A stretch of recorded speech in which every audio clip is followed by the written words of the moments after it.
Hey, welcome everyone to another episode of Interpreting for Healthcare, ensuring language access for all. Welcome to the National Council on Interpreting for Healthcare's monthly podcast, sponsored by the Standards and Training Committee, which I chair. The podcast is intended for all of you, our members, the public at large, and everyone who's working to promote language access and social justice. You can join any of the archived conversations and the ones coming up with some of the best in our field and hear what they have to say about interpreting and interpreting for healthcare. I'm Eliana Lobo, and I'll be your host today with a very, very special guest that I've been chasing for a while, Ewandro Magalhães. Ewandro started out as a language services executive. He was the former chief interpreter in the United Nations. He has over 30 years of experience. Prior to that, he was contract conference interpreter for the U.S. Department of State. Ewandro rose from the position of chief interpreter to head of the conference management service for the International Telecommunication Union in Geneva, Switzerland. He's also a published author in more than one language. His first book, Sua Majestade, Intérprete, Your Majesty, the Interpreter, is the only book ever written in Portuguese about the craft of language interpretation. This was released in 2007. He's also authored a book in English, The Language Game, Inspiration and Insights for Interpreters, published in 2019. Ewandro is the co-founder and was chief language officer at KUDO, starting in 2018. KUDO, for those of you who don't know, is an award-winning platform to add live interpretation to online and hybrid meetings anywhere in any language. Currently, Ewandro is the global language strategist at NCIHC, a charismatic communicator who's lent his voice to world leaders, pop singers, and professionals like you out there today, a teller of stories, engaging readers and driving real innovation, and coaching language talent to excellence. If you need to connect, communicate, or reach a global audience, bridge language gaps, or grow your career, talk to Ewandro. And now it's our chance to talk to him today. So seja muito bem-vindo, Ewandro. You're so welcome. I'm so excited to have you here with us today. Muito obrigado, Eliana, and thank you very much. You got to promise me something. If I go before you do, you got to do my eulogy. I love what you and I always think of, I should call like my wife and my mother and the people whom I love to be here to hear those generous introductions. Thank you very much. It's a pleasure to be here. Thank you for having me. Well, you have seen it from both sides or from three sides, right? Because you've been in the EU, you've been in South America, and you've been in North America. You've been working with very high-level government officials, and you've been working with the everyday bureaucracy of getting systems to work. So we usually ask three questions on this podcast, one that looks back, one that looks at the current situation, and one that asks you to look ahead. So let's start with looking back. When you look back and see your path to get to where you are now, what stands out as either the most impactful or what you are the most proud of? And yes, that could be your kids, but I'm thinking more in terms of language access. What sticks out to you as that moment when you felt just how important the type of work you do is?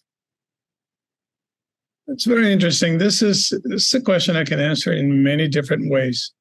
First off, one thing that makes me sort of very proud in a funny way, although it's not something I did because I was looking to have it posted as an achievement later, but something that in retrospect I look upon with a certain degree of pride is how proactive I have been in my career. How much of a go get it attitude did I display from the get-go, from the very early stages of my career? I had everything working against me, if you look at it. I was born and raised in Brazil, to parents who did not speak the language, except my father, who later in life decided to look into English, but who spoke a limited version of English. But more so a family where these things were, frowned upon. This is not what we do. It's not, life is just, rolling the dough manually and doing what people in that neighborhood did. And so I dared to dream bigger, and I went after my dream in many different ways, in many incomplete ways, in many imprecise ways. But eventually, in retrospect, it's what brought me here.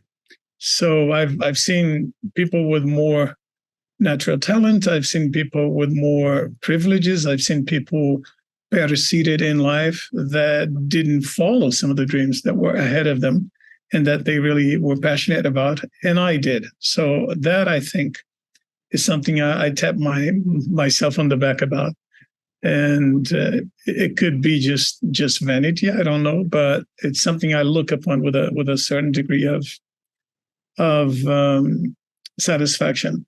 But also, on the other hand, the other side of this is I have been at a certain point, although I already had established a career, so to speak, it became apparent to me that it couldn't just be based on bravado. I needed to stop, go back, regroup, and say, okay, what do I miss? What do I lack? So I did some sort of a gap analysis and said, okay, here I am. I've written a book about interpreting. I've been training interpreters. I've been doing this successfully for a while now. But who am I deep down? I'm a physical education teacher, right? Professional. So I have no training in this very complex thing called interpretation. So I decided to put my career on hold, go to California, pursue a degree. Again, part of me was thinking, okay, I'm just going to coast for 2 years and be by the Pacific Ocean enjoying life. I'm not going to learn anything new, just need the degree. And boy, was I wrong, because not only did I learn a lot, but it was a very humbling experience. Starting with the level of Spanish that I had back then, I had to do the whole training in Spanish. And as a result, at the end of that training, that bout of training at the Monterey Institute, my career was totally changed. Again, doors opened up to me that were none of my doing. So it was just being in the right place, in the company of the right people, pretty much. So I give the Monterey Institute a lot of credit for where I ended up in life. So in a way, being proactive, having that go get it attitude, but being humble enough at some point to say, I don't know everything. I need help, and go get that help. Well, that's just great advice for anyone out there, to have the garra, to have the claw, the ability to really be persistent and dedicated to whatever it is you set your mind to, as well as being able to let go of your ego enough to examine where can I improve? Where are there gaps that I could fill in with instruction, with training, with a degree, is excellent career advice, I think, for anyone in this field, because you cannot box yourself in and say, no, I will only do translations and only if they are related to healthcare, or no, I will only interpret live in a clinical setting. That's not enough generally to live on. You have to master more than one thing, and you have to show people you've mastered it, not just by the quality of your work, but by being willing to do the work, to get the degree, to get the certification, to get the training that's needed to help that hiring manager or that institution look at you and say, yes, they present well, they interview well, and they also have the paperwork that shows that they've put in the time and effort to acquire the subject matter expertise that they need. So well done, and a great example for all. Well, thank you. You've encapsulated it really well. So currently, I want to hear more about NIMSD. I love your title. I mean, who wouldn't want to be what was it again? A global language Global, strategist. exactly. Awesome. I like that title very Yeah. much. Tell us more about that. I'm proud of it too. I made it up. It's the second time I make up my own title. The first one was at KUDO, Chief Language Officer. You don't see that out there. It's again part of the C-suite in KUDO. I was one of the co-founders. I'm one of the co-founders. But again, trying to communicate that I was doing something more than just handle the interpretation side of it. So it's everything related to language, right? So, and now I see a few chief language officers out there. So it started a trend. And when I joined NIMSI, it was by special invitation of Renata Beninato, who's a great friend, by the way, and someone I've looked upon as a mentor, looked at as a mentor for most of my life. We go back some 20 years ago. He's always some laps ahead of me. Very generous soul, very, very visionary in many ways. And when he approached me, again, I was just coming out of an executive function where I didn't want to do the typical, C-level stuff anymore. I needed a break.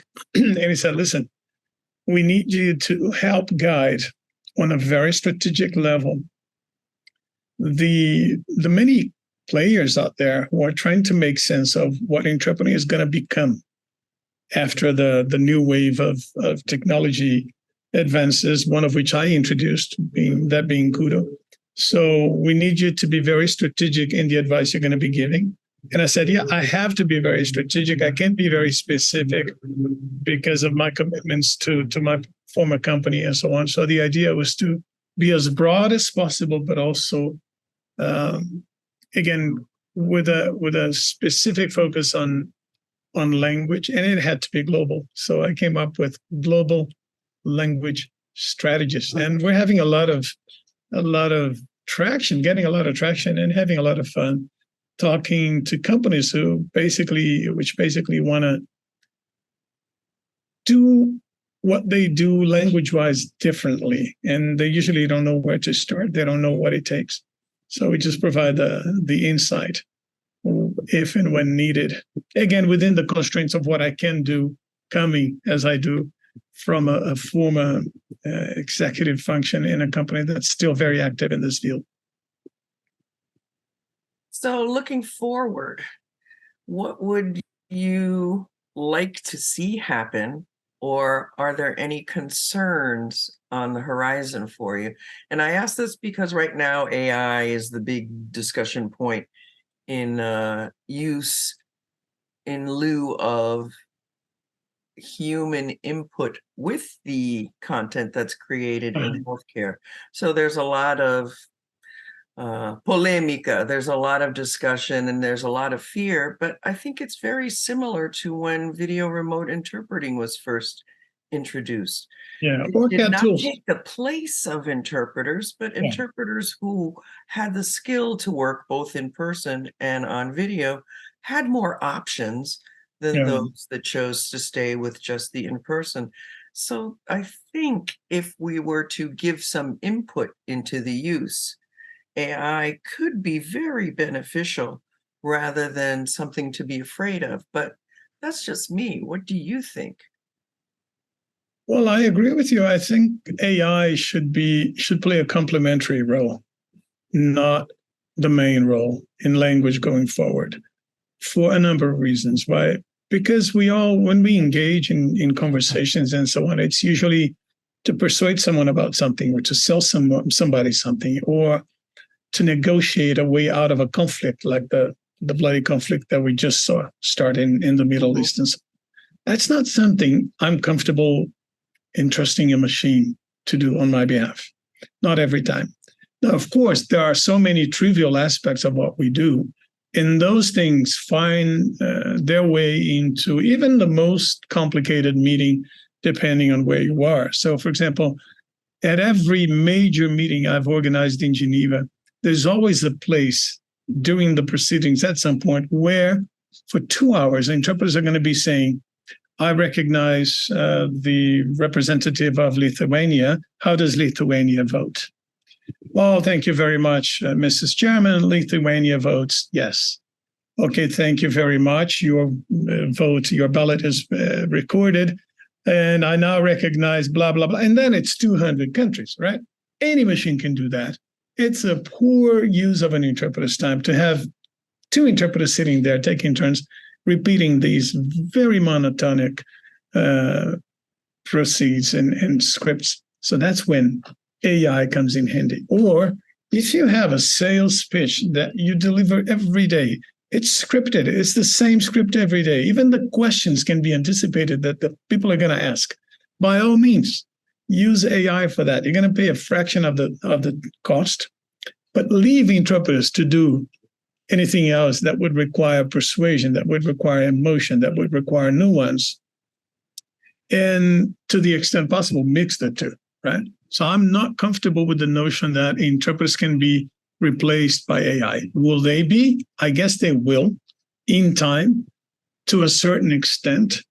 But even to get there, we need the interpreters on board. We need the interpreters telling us what to do, leading the way as far as indicating even what a machine can and cannot do.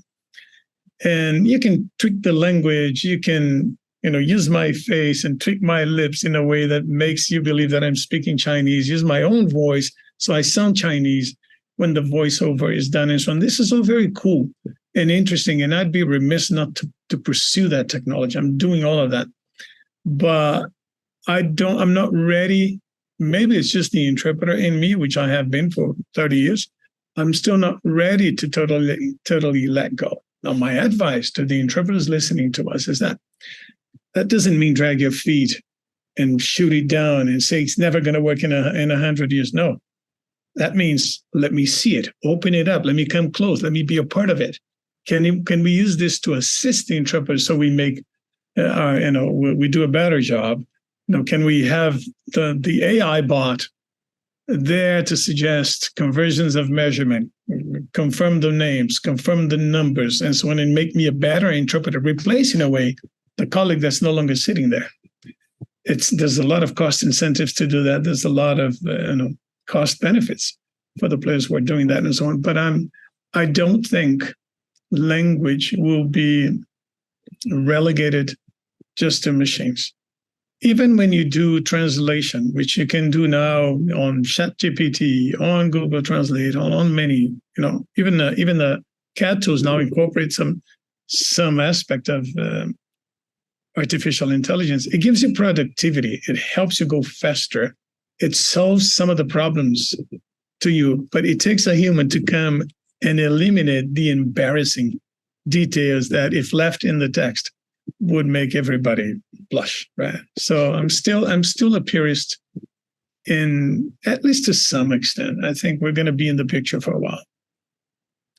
Yeah, I agree. And the challenge is getting people who understand language access at the table at the start of the process, rather than where we usually get invited after they've implemented a new upgrade to the software. And they just show it to you as a fait accompli. It takes a long time to make the tweaks that are needed, and so much smarter to have us present at the beginning rather than at the end. Just as you described in the vote taking, there are some very repetitive, redundant processes, even for inpatients at the hospital. We always got requests by patients to have the interpreter come and explain the menu choices to them. And 99 times out of 100, that didn't happen because more urgent situations came up and the interpreter was dispatched to those, leaving the person not understanding the menu. How much more patient satisfaction could there be if they could have a voice telling them in their regional version of their language exactly what is a BLT and be able to make their choices accordingly? They would be much happier as inpatients. So I think there's lots of room for us to be able to find the places where we could join together to make stronger language access, increased satisfaction by those that use it, but to reserve those situations that AI is not ready for yet. for the Yeah, interpreter. the example, It evolves as it grows, as it exactly. develops. The example I always give is Google Translate, for example, has been around for what, 10 years now? Maybe more, maybe more, longer. I think. And still Google doesn't use Google Translate to translate its own copy, does it? There you They go. don't. So it's a tool. It's out there. It helps you get through a number of situations in life. I've relied on it heavily in some countries where English is not as widespread, to go from A to B, to get through a meal and so on, and even to get through important conversations every now and again. But I want to entrust the translation of anything important exclusively to that, right? Absolutely.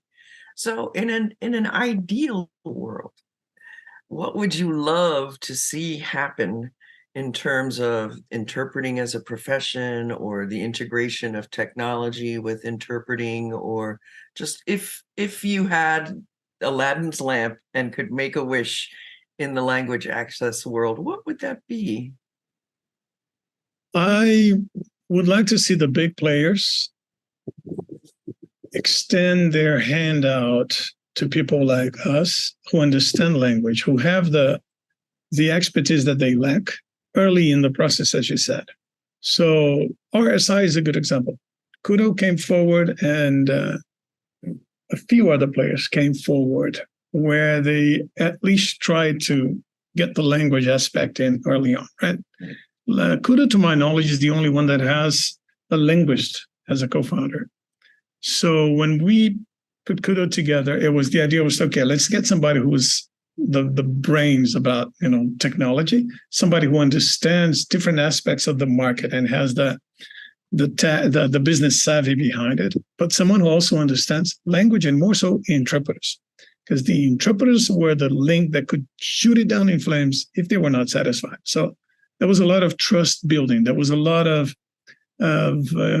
advocacy, a lot of outreach that took place in those early days, which is the reason why we have 13,000 interpreters sitting on the platform now, or at least who've been exposed to the platform and know how to use it if needed. So there was a lot of trust built as part of that. Now, along came Zoom and others and so on, who came forward with a little feature, and it's now a feature, what we used to have, where you can also change the language and so on. But the way they did it was, if I may, if you will allow my candor, imperfect, right?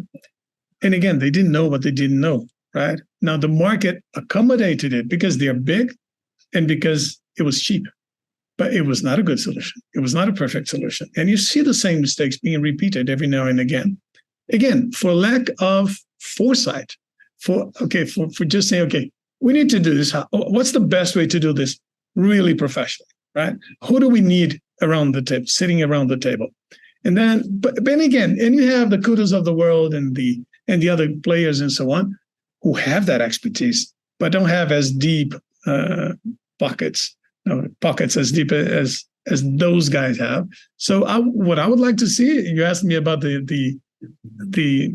if I could rub the lamp, what I would like to see would be the two sides coming together, so we could have one dominant direction in how this is going to be shaped that would totally involve and include the linguists in the picture, and not just put something out and say, oh, they will come, I'll build and they will come, and they will come in tow. They will not. And they can do a lot to even prevent success from happening, depending on how you do it. Yeah. I agree totally. We know these woods, so we know where the edge of the cliff is.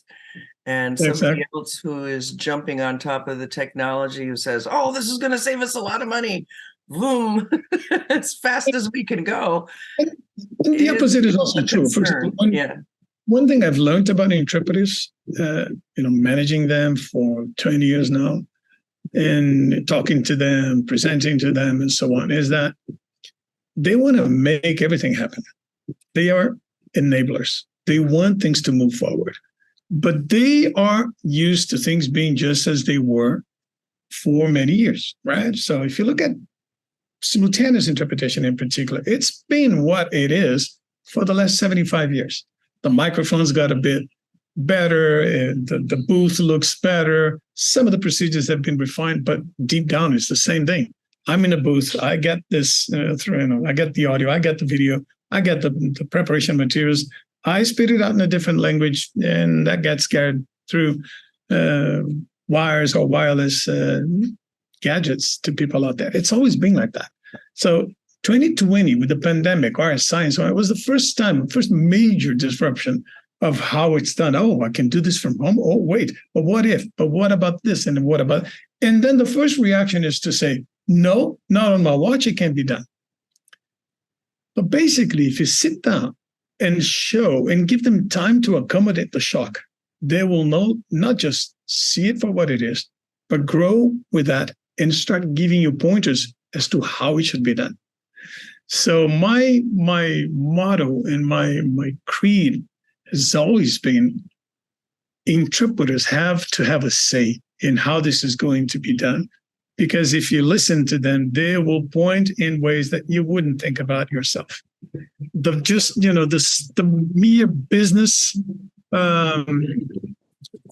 ideation and the mere business way of thinking is very at odds with the way interpreters think about language. So usually you have one group pulling this way and the other group pulling that way, and it's not very constructive.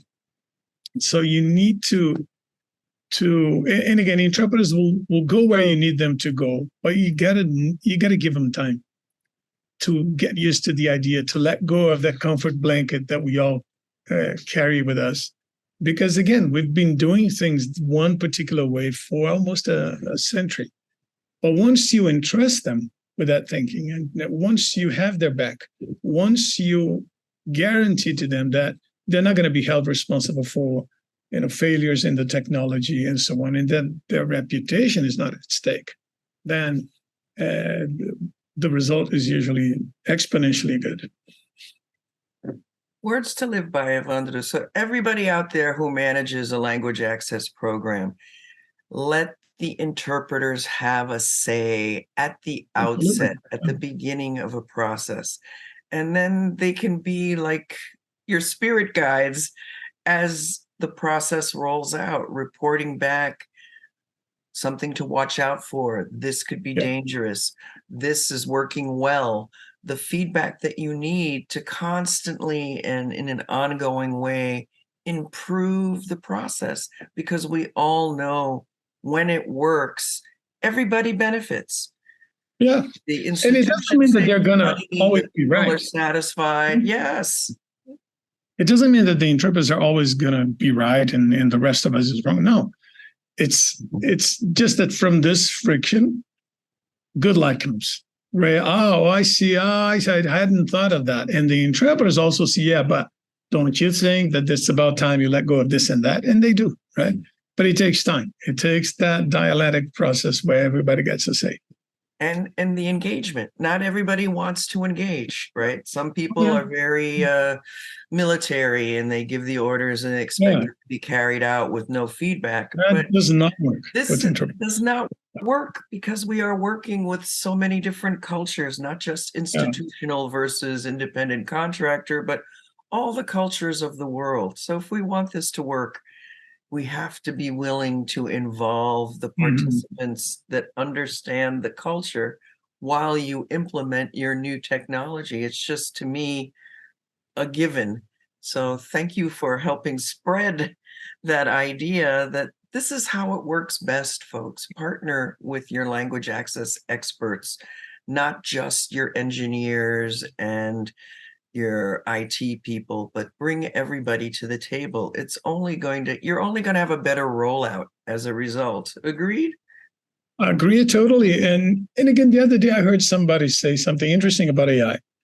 It was an actor, and the question was, do you think the actors are, in voice talent and everybody else, do you think you guys, in comedians, do you think you guys are going to be replaced by AI to a major extent? He said, no. And I can tell you why. Because AI is logical. The rest of us is not. We are not. Language is not. No. And what happens when it's not logical, totally not logical, or even illogical, or sarcastic, or aggressive to a point where you're saying the opposite of what you mean, right? So will a machine learn to be as cynical? Maybe. But it's going to take a lot longer. That's off in the future still. Well, it's probably not in our lifetime will AI understand irony or sarcasm, but you never know. Well, thanks so much for joining us today, Ewandro. I really hope that message gets out there.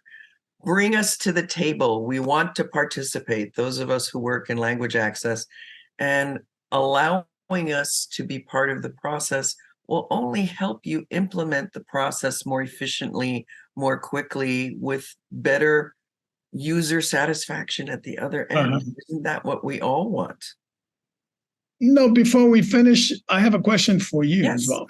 Because I'm in my corner of the woods where I'm dealing mainly with conferences and to a certain extent OPI now these days and things like that. But I'm not a lot, and I'm not really immersed in healthcare interpreting. How do you see all of that we have discussed in your particular field of healthcare? How is that impacting the hospitals and the healthcare associations, the healthcare interpreting associations, and the practitioners themselves? There is an element, not a predominant, but an element of apprehension as to how AI will be implemented, because if it's done so thoughtlessly, I can foresee there will be a bumpy road. But on the other hand, there's also some forward-thinking hospitals that have staff interpreters that have actually run tests on how to send out patient-specific communication in that patient's language. And I'm thinking specifically of Cambridge Health Alliance in the Boston area. Former director of the Interpreter Services Program, Vanessa Costa Phillips, is now relocated to Florida and works with HCIN, Healthcare Interpreter Network. But they piloted the use of notes from the patient portal in Portuguese and Haitian Creole and Spanish that were assisted by AI, and compared the patient response to the ones that were written directly by the provider. And overall, there was a huge preference for the AI written messages by the patients, because they felt that the messages sounded more caring and more concerned and more personal than the bullet points issued by their provider on the portal. And I think that's really important to not dismiss, to take that into account and realize that if it sounded friendlier, as you know, when we address people in Portuguese, we have different levels of formality, but once we've gotten to know each other, that older female patient might become auntie, might become chia or chichia to everybody.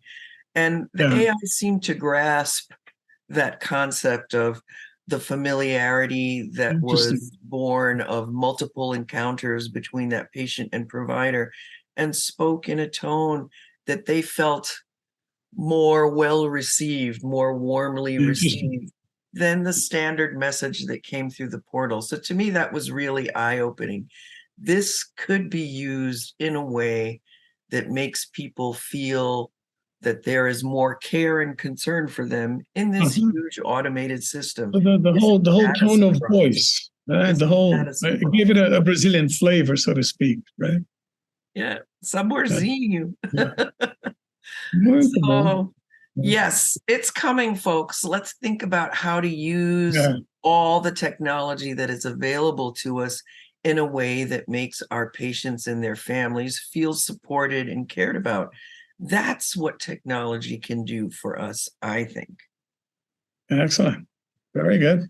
Tá bom, então. So until the next time, até a próxima. Thank you. Thanks everyone for joining us. This will be up on YouTube shortly. Thank you, everyone. E Share the obrigado, link Leandro, pela widely. oportunidade. Obrigada. Thank you so much. Tchau, tchau. Bye.